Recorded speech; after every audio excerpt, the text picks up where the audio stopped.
Hi, this is Andrew Sears again, and I'm going to do a follow-up presentation on my Global Christian Ecosystem presentation, where what I want to do is I want to present an asset map and really a survey of all the things that's happening in this space, to think about, what is the purpose? What can we do uniquely if we're going to try to organize and make a difference? So, assuming that the basic purpose of what we're trying to do is expand the growth of Christian post-secondary education globally, I'm going to look into that. And I use the term post-secondary education because I want to include, traditional higher education, tertiary education, and other forms of formal education.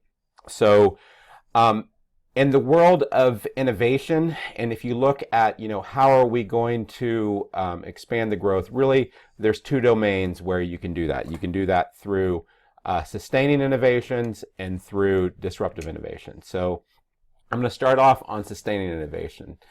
And the definition of sustaining innovation is basically providing incremental improvements within the existing framework. So that would be working within the existing Christian higher education framework. And if you look at that globally, my estimate is somewhere, maybe 3 to 5 million students globally.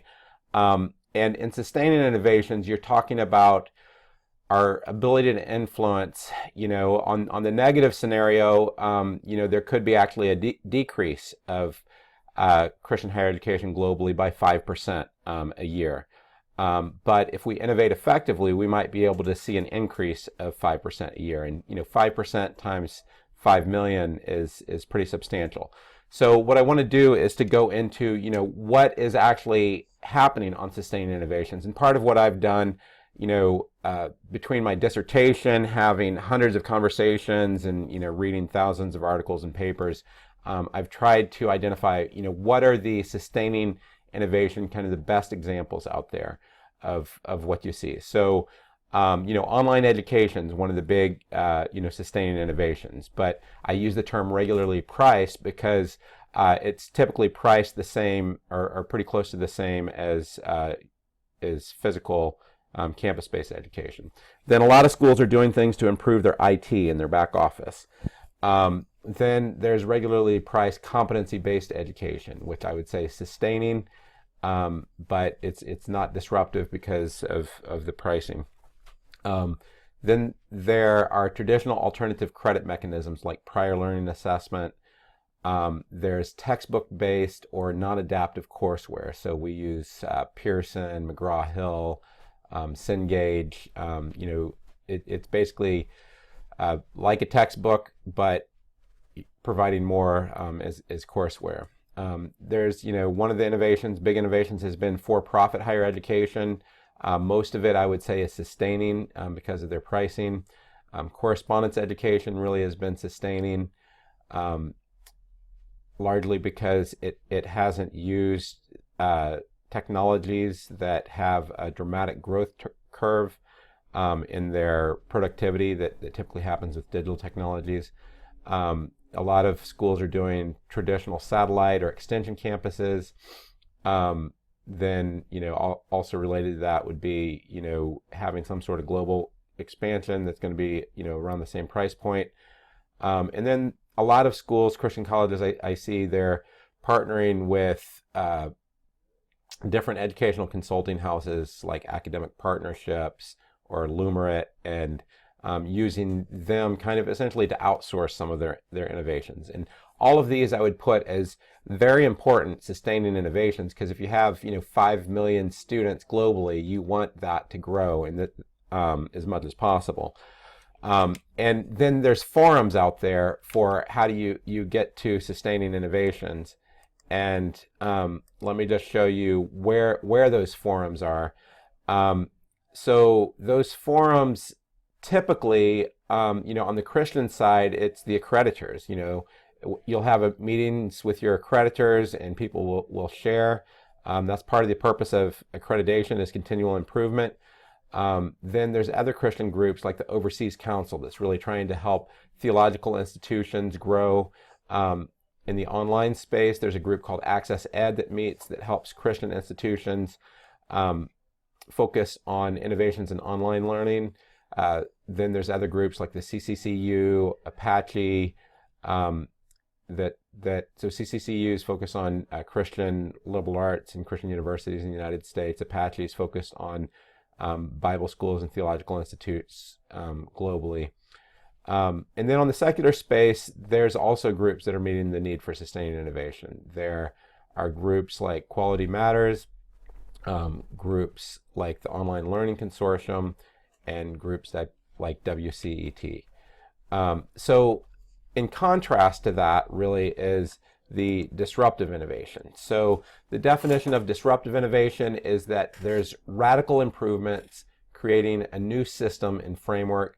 And really there's two forms of disruptive innovation. There is low-end innovation, where what you're doing is you're creating an order of magnitude, factor of 10 cost savings, or high-end, where you might have a similar cost structure, but you're going to have radically improved performance. And here I would say the real market opportunity for Christian higher education globally, right now it's a fairly small market.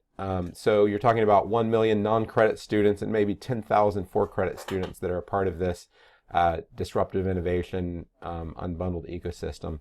But I think the real opportunity is that there is annual growth potential in this market of 50% to 1,000%. And where we end up somewhat going to depend on the strategy that Christian higher education pursues. Some of it's going to depend on factors beyond our control, just how the market evolves. So let me just keep going and go into low-end disruption. Now, again, the idea behind that is it's 10 times or more lower per student cost. So some of the big things that have gotten a lot of attention, the MOOCs, the massive open online courses that'll have 100,000 students in them, and they may have spent $100,000 to create the course, but the per student cost is $1 or less per student. And then open education courses, the same type of thing. And now there's the emerging partner that's really combining with MOOCs and open education called alternative credit, where you can use those to actually grant alternative credit, and there's emerging movements in that. So on the low-end disruption space, there's different examples. There's micro campuses. Cache is an example of that. Alternative credit, we've developed the Global Christian College Credit Consortium, or GC4. There's groups out there, Christian courseware out there, Third Millennium. Their end goal is they want to have 100 million people using their courseware. And there's others like Our Daily Bread. They have a university, Christian University. And then there's unbundled degree completion. That's what City Vision University is trying to do. And then there's a lot of ed tech innovators in the majority world that are trying to combine the technology with their local needs. So with that, the other thing you have is the high-end disruption, and there you're talking about you're talking about similar cost with radically improved quality, and you have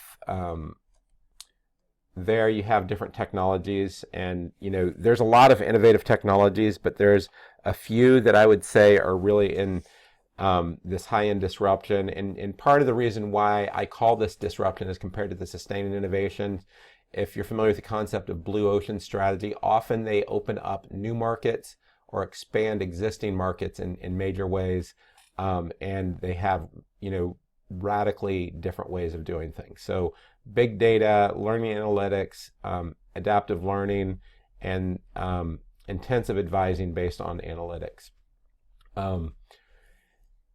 And one of the things that we've seen that's probably the best example of the application is radically improved retention. And really that's largely come out of this group, the University Innovation Alliance, where they've taken students that traditionally, like at-risk students that are low income, that traditionally had very low retention, and they've doubled the retention rates and made them on par with people who are higher income. And so there's different sources of innovation in this space. There's a lot of innovative leaders in traditional Christian higher education, the Christian Higher Education Innovation Alliance email list. Liberty and Grand Canyon, I expect to be two of the major players here in the Christian space. And then the secular space, the biggest group is called the University Innovation Alliance. And that is a partnership of state universities that have radically shifted their retention and their outcomes using innovative technologies. ASU, GSV, there's a conference, and swsx.edu. Those are both conferences that I would say specialize on high-end disruption. And there's a third category beyond the high-end and low-end disruption. There is this category called process innovation.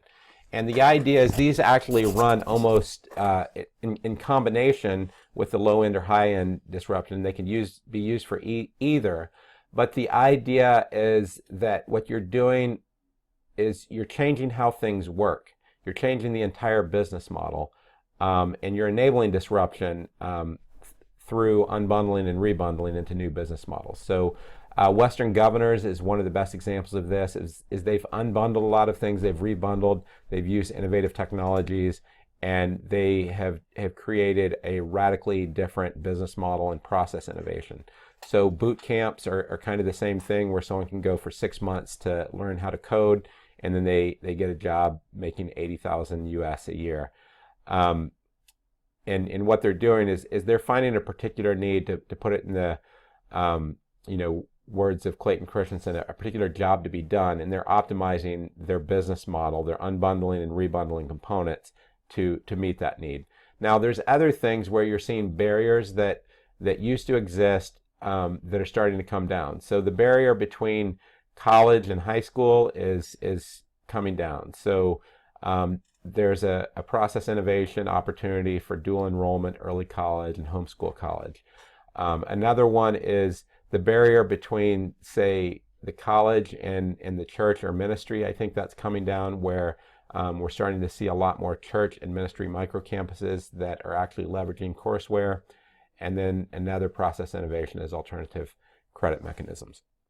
Now, the basic idea is that there's these two domains. We need to innovate on both sides, but there's a question of, where are we going to focus? And I would say that the sustaining innovations largely are being met, but the disruptive innovations is where there's much more opportunity. Both are really important, but it's just a gap analysis on where there's a need. Now, I want to connect these concepts with some of the other concepts I had from my last presentation, to kind of talk a little bit more about the asset map and gap analysis. So this is a more detailed asset map than I provided last time, where what we're saying is we're moving from a vertically integrated, so over on the left side here, traditional sustaining innovation model of Bible schools, Christian liberal arts colleges, Christian universities, and seminaries, to what you would call a horizontally integrated, unbundled, disruptive ecosystem. And there at the bottom you have courseware, you have free courseware, you have pay courseware, you have secular courseware, and then those are going to go through some forms of distribution. Sometimes it'll be digital, sometimes it'll be relational, like through church networks, sometimes it'll be online, blended, offline, mobile. And then you have other layers, alternative credit, like GC4, church and ministry microcampuses, and then alternative degree pathways. Now, how this relates to the previous diagram is a lot of the new opportunities are either in building out these particular horizontal layers or in repackaging them in new bundles. And the other component that I didn't mention is at the top there's also consultants, system integrators, and solution providers, because an unbundled car isn't very useful. You need it to be reassembled. And there's nonprofit system integrators, there's commercial ones, and then there's some that are integrating. They're basically unbundled universities that are reintegrating, like City Vision. Now, the question is, what's going to be the dominant business models? And I'm going to go into some assumptions here. Obviously, we don't know these things, but what I would argue, the economics of the internet are that courseware, if you look at the MOOCs, if they charged 1 cent for you to access their MOOC, you wouldn't go to it. Same thing with Facebook, same thing with a lot of apps. So, I think that that's going to be dominated by a business model that's either going to be freemium or charity based. So, you look at, say, Khan Academy. So that's charity based. If they charged 1 penny for their courses, then Khan Academy wouldn't have, 100 million students that they have. Same type of thing with these different Christian courseware. Now, up top, you're actually using people. So there's no way that you can really have a free model. So, you're going to have to charge, and there's going to be variations. It could be $10 to $5,000 a year. But I think the point is that these costs are going to come down with this model. Now, the other thing I want to emphasize on this is I just want to connect it to what I said in the previous presentation, is that if you look at the size and the growth potential, so the size of traditional Christian higher education is actually a lot larger. You're talking about 5 million globally, but the growth potential, it may actually decrease no matter what we do, or it may increase if we're very, innovative.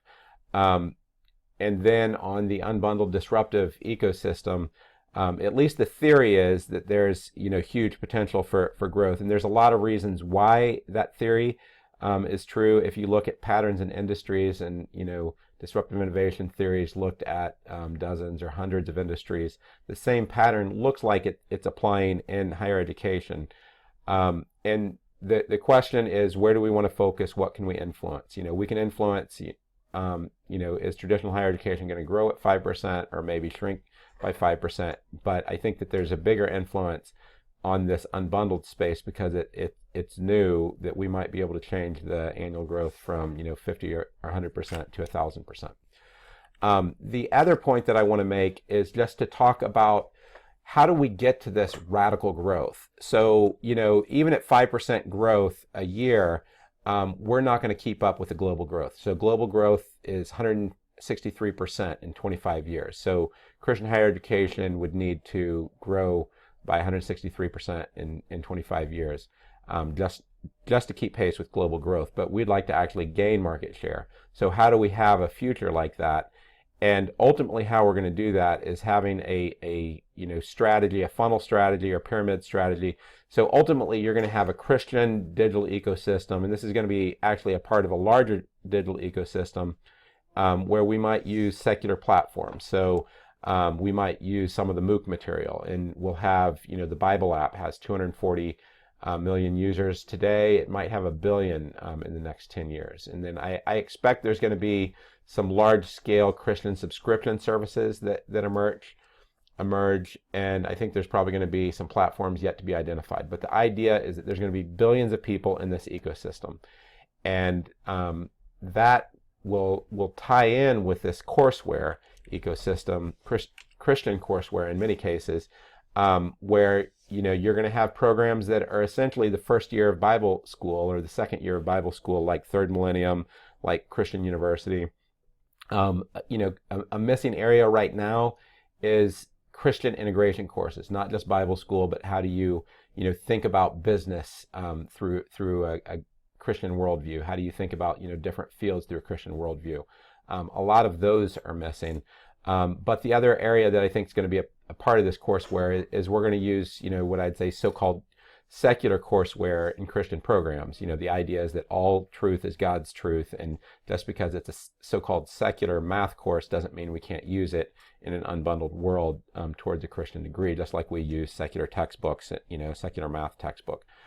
Then the next tier is going to be alternative credit, and there, what you're talking about, in most cases, it's going to be college years 1 through 3.